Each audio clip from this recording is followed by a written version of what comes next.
好，各位同学，大家好，我是理查老师，欢迎大家来到 YouTube 跟我一起学习中文。今天是2025年的9月23号，今天是星期一，不对，今天是星期二。天哪，老师的头啊，不太清楚了。今天是星期二啊。每周二是我们的说故事时间今天老师要讲一则很有名的故事，所有的母语者都知道这个故事，而且呢，这个故事是要教大家我们要做一件事情要有耐心，要有恒心，所以呢，请大家好好的来听欣赏这个故事来欣赏这个故事。好，欢迎各位同学。那今天的故事叫做磨杵成针。磨杵成针。好，杵是什么东西呢？你可以把它想成是一个很大很大的棍子那杵有很多的功能，你们比较常看到的，比如有去日本玩的同学应该看过日本人拿着杵去弄那个麻薯，对不对？那个麻薯软软的，很好吃，但是你在吃之前呢，他要用一个臼，然后拿着杵去打去磨那个麻薯，对不对？你们去日本的时候应该有看过这样的东西对，所以那个去打那个麻薯的那个东西就叫做杵杵简单说就是很粗的棍子，很粗的棍子对，麻薯那你们有没有吃过麻薯呢？很好吃，软软的，然后有很多口味台湾也有麻薯，非常的好吃好，这个在台湾我们也可以用台语念叫麻糬麻糬软软的来台湾一定要吃麻薯，很好吃好，那么我们来看一下今天的故事。针是什么呢？针也是一种缝衣服的工具。如果你的衣服破了，你可以拿一根针去缝衣服。那这个针当然要穿上线拿着针穿着线，然后去缝衣服。有时候你的纽扣掉了，有的时候你的衣服破了，你要拿针来缝衣服好，那么我们看一下今天的故事。李白是唐代最有名的诗人，大家都叫他诗仙，他写了非常多有名的诗。好，那李白如果你对中国的文化有了解的同学，应该都认识这个人李白他是个非常有名的诗人。好，李白是唐代最有名的诗人，大家都叫他诗仙。好，注意诗仙是谁？就是李白。我们可以说诗仙是李白的称号就是一个我们尊称他 call him respectfully， 尊称他诗仙，因为他写的诗很飘逸很好记，而且很美，所以他写的诗很棒，我们叫他诗仙好，那李白写了非常多有名的诗。对，称号秀珍很棒称号没错，李白的称号就是诗仙。李白从小就很聪明，但跟你们一样，对不对？小时候都不喜欢念书，不喜欢学习。李白也是，李白从小很聪明，但是呢，他不喜欢学习。小时候的李白常常偷偷跑到外面玩耍。好，你们在小学的时候可能也不喜欢学习，老师在上课的时候你都在发呆，或者你没有在听老师讲话，对不对？小时候的李白也是一样，他不喜欢上课，他不喜欢学习，常常偷偷 secretly 偷偷跑到外面玩耍。好，玩耍就是 play 的意思哦。好的，看小李白跟你们小时候一样，不喜欢学中文，不喜欢学习，不喜欢上课啊。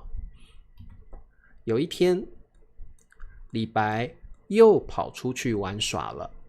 他走在路上，看到一个老婆婆坐在河边。好，李白今天又不学习了，他偷偷跑出去玩耍啊。他走在路上，看到一个老婆婆。好，老婆婆就是年纪很大的女人，可能老婆婆我觉得可能70几岁、80几岁了啊。老婆婆坐在河边。好，那她在做什么呢？我们往下看。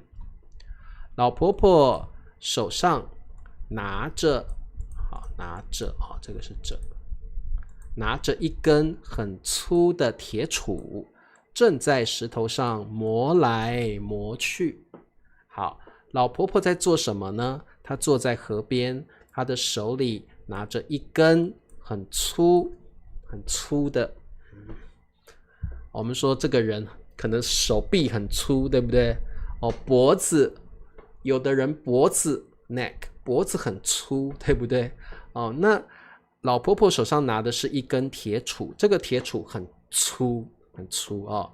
然后呢，她把铁杵放在石头上磨来磨去，磨就是 grind， 磨来磨去。好，你看这个照片就知道了，她在磨铁杵。她为什么要磨铁杵呢？我们往下看。好，李白觉得很奇怪。好，奇怪就是你没有办法理解，你觉得这件事情不正常，你会觉得为什么？好，李白觉得很奇怪，他心想就是心里想，这根铁杵这么粗，老婆婆为什么要磨它呢？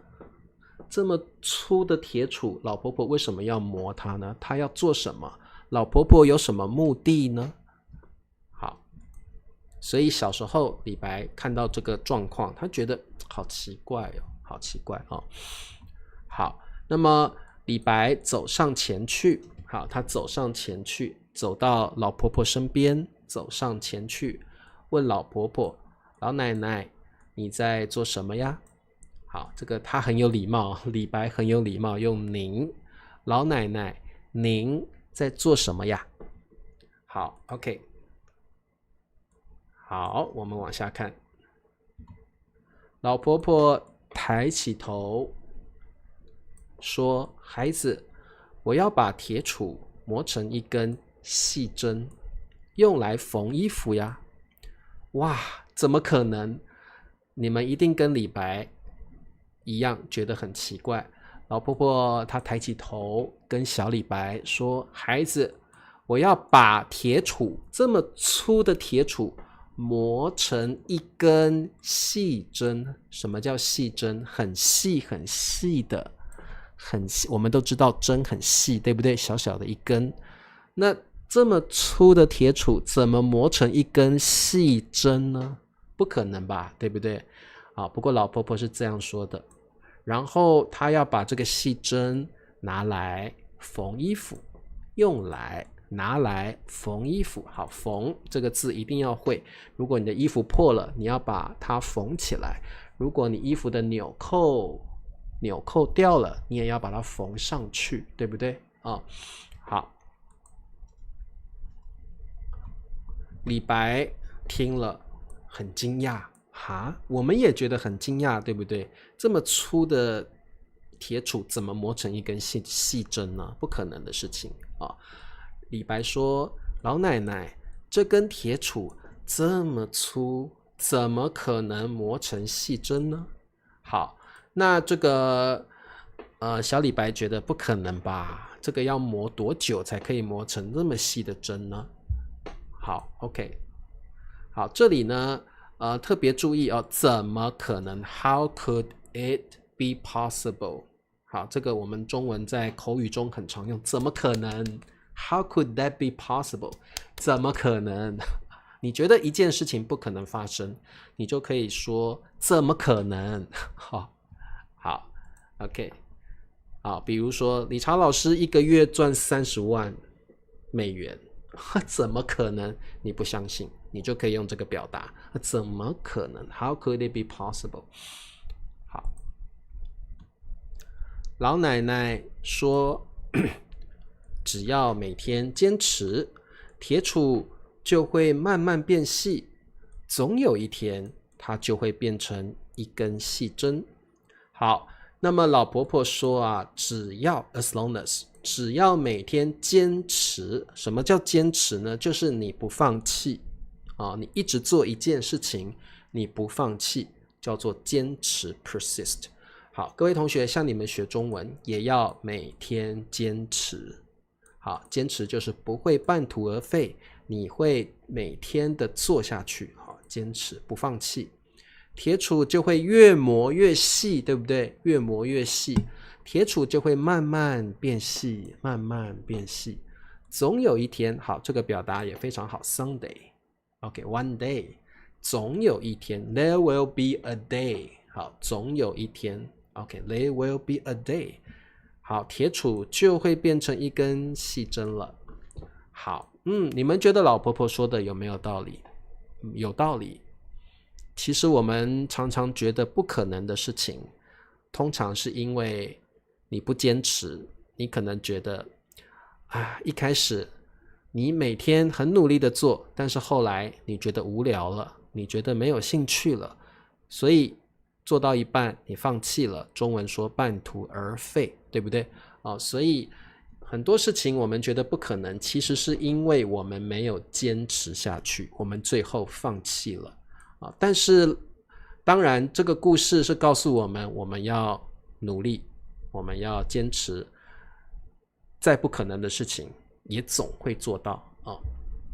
好，蓝墨很好，就是水滴石穿是一个很棒的成语，大家可以学起来，其实也是叫我们要坚持下去。水滴石穿我们还说积沙成塔。好，谁帮我打一下积沙成塔？一点点沙，一点点沙，慢慢的堆积累积起来，它会变成一座高塔。所以像这些成语磨杵成针，积沙成塔，水滴石穿，这些都是告诉我们要坚持，要努力，不要半途而废，不要放弃很好，积沙成塔好，不过它就是个故事了应该是真实故事吧，我觉得应该是。好的，李白听了李白不是老白李白听了老婆婆的话，想起自己不爱学习的事，他觉得很惭愧。好，惭愧就是你觉得很不好意思，很丢脸，做了一些事情你觉得 ashamed， 你觉得羞愧所以惭愧一定是你做了一些不好的事情，让你觉得 ashamed， 你觉得很丢脸，觉得很羞愧好，羞愧也是个很常用的词汇。好，大家可以帮我打一下好，他决定改变自己。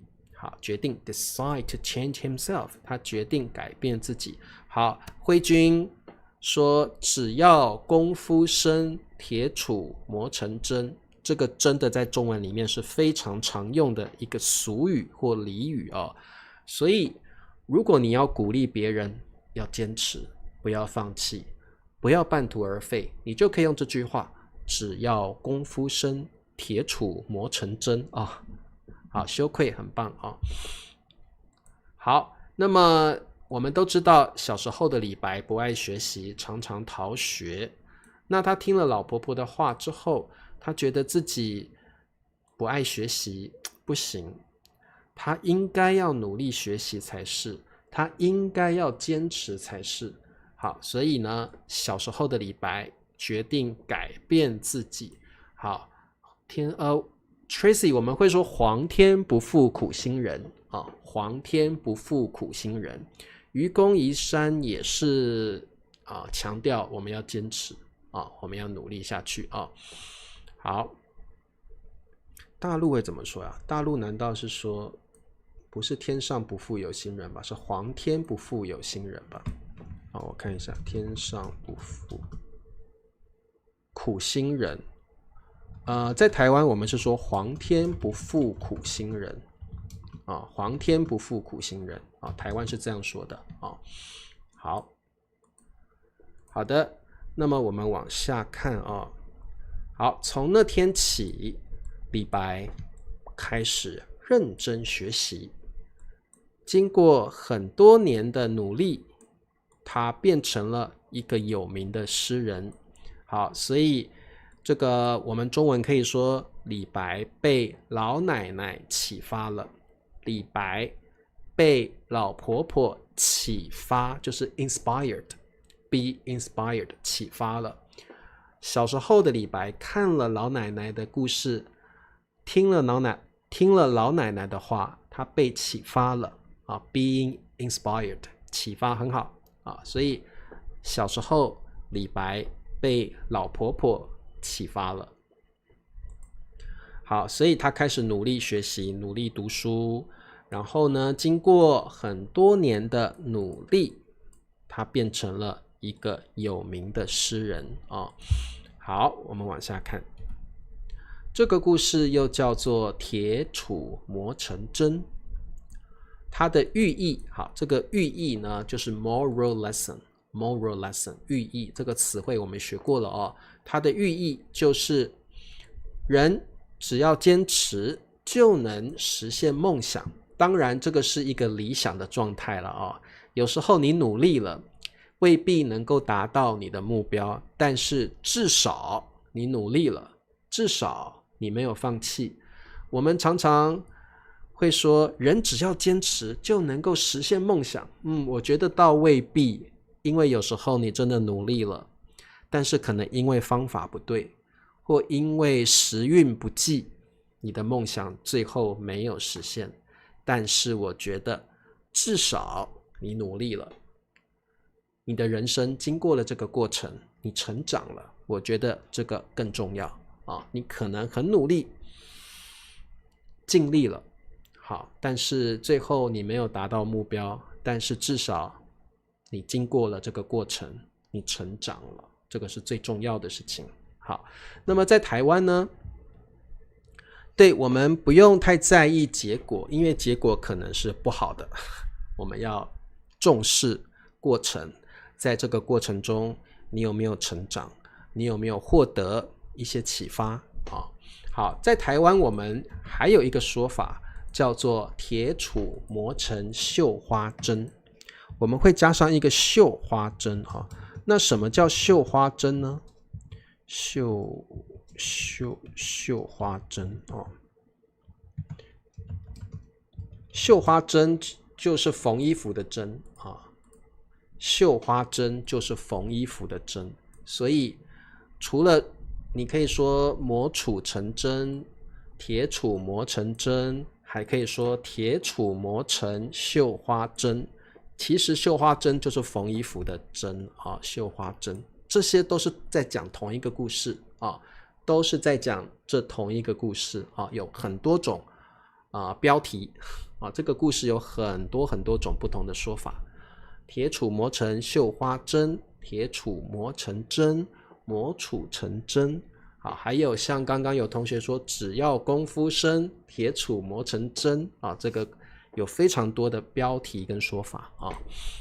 水落石出的意思不一样哦，水落石出是可能某一个案情它是扑朔迷离，但是最后找到了原来这个案情是这样子，找到了谁是谋杀者，找到了谁是凶手啊，这个案情终于水落石出了啊。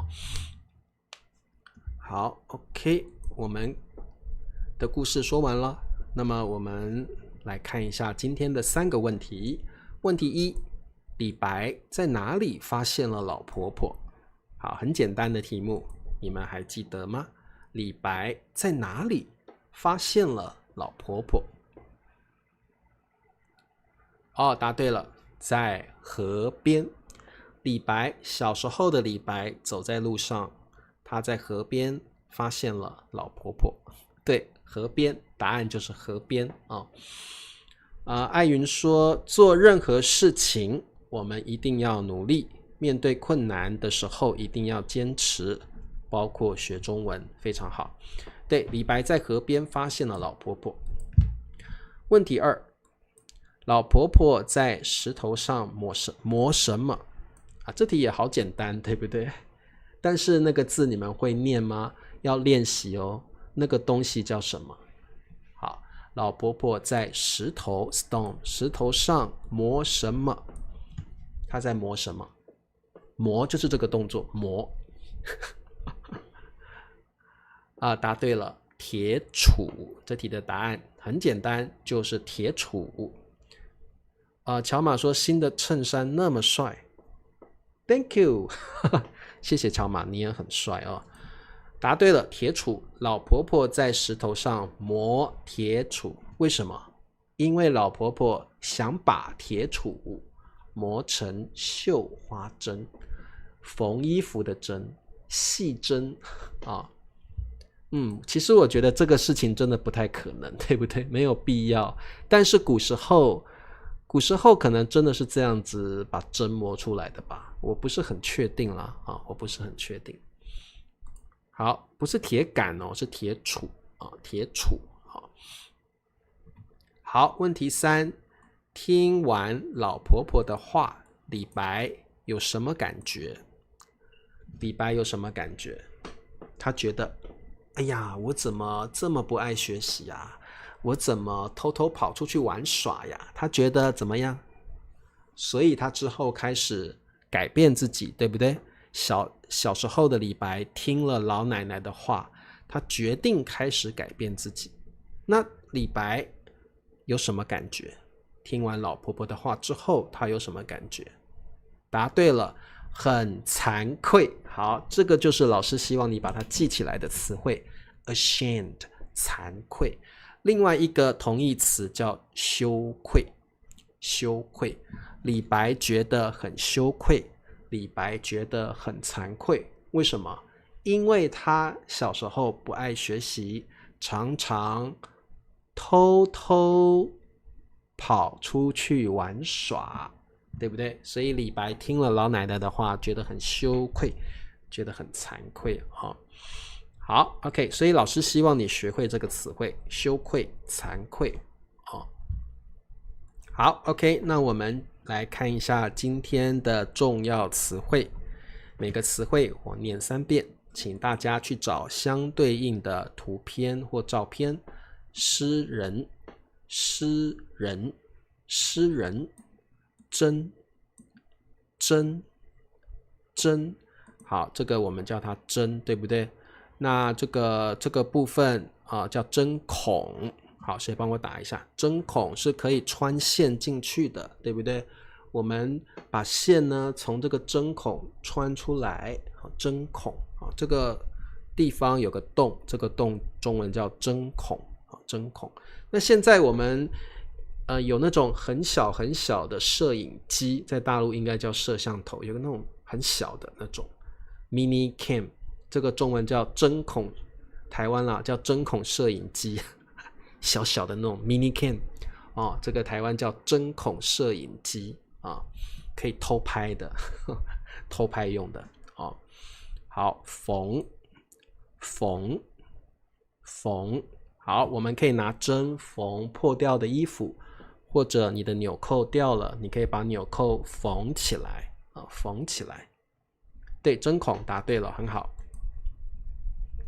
好，我们再来看最后3个字，杵，杵，杵，磨，磨，磨，坚持，坚持，坚持。好，老师要说明一下杵杵这个东西呢，其实我想跟你们介绍一下。刚刚老师说在日本，你们去日本旅游的时候可能会吃到日本的麻薯，对不对？然后呢，你们会看到那个日本人用这个杵，然后把麻薯放到这个叫臼，放到臼里面去老师写一下这个东西叫臼臼。好，那这根东西叫杵，然后日本人会把麻薯，其实台湾也有，放到臼里面，然后去打那个麻薯，啪啪啪，所以这个东西叫做杵，这个就是杵啊。好，那另外呢，就是如果像泰国的朋友或柬埔寨的朋友，在你们的国家，你们是信仰佛教，对不对？佛教里面有一些 Buddha 佛，他拿的这个东西就是杵，这个东西我们中文也叫杵这个跟你们介绍一下。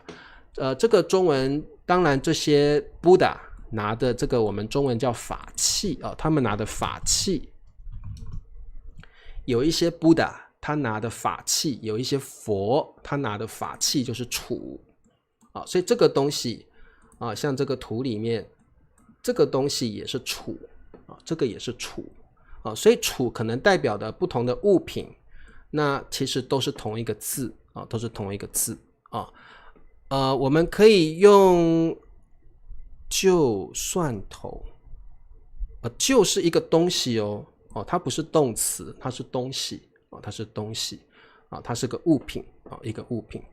好，那这个像这里它是用木头做的杵，所以可以叫木杵，可以叫木杵。那刚刚的故事老婆婆拿的是铁杵，那这个是木的杵，一般说杵就可以了，一般你说杵就听得懂了那如果你要强调它的材质，那你可以叫它木杵好，那磨，老师再介绍一下磨磨像这个东西就是磨，刚刚这个老婆婆在石头上磨杵，磨铁杵，这个动作叫做磨。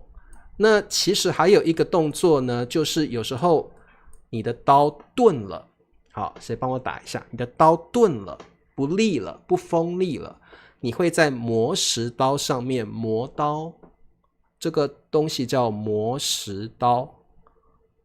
说磨刀石 ，sorry， 磨刀石，你会在磨刀石上面磨刀，磨刀石上面磨刀所以这个动作我们叫磨刀，磨刀好，那磨还有个英文叫做 grind， 对不对？所以有时候我们磨那个米的时候，这样磨米磨米那个动作也可以叫磨，也可以叫磨所以磨有非常多的意思好，对，钝很好，刀钝了对，那个钝了，那刀钝了，不锋利了，你要在磨刀石上面去磨这把刀，对不对？把它磨利所以这个动作也叫做磨好，所以呢，老师特别解说一下这些东西，希望你们更了解这些东西或这个动作代表什么意思好，那坚持当然是一个很重要的词汇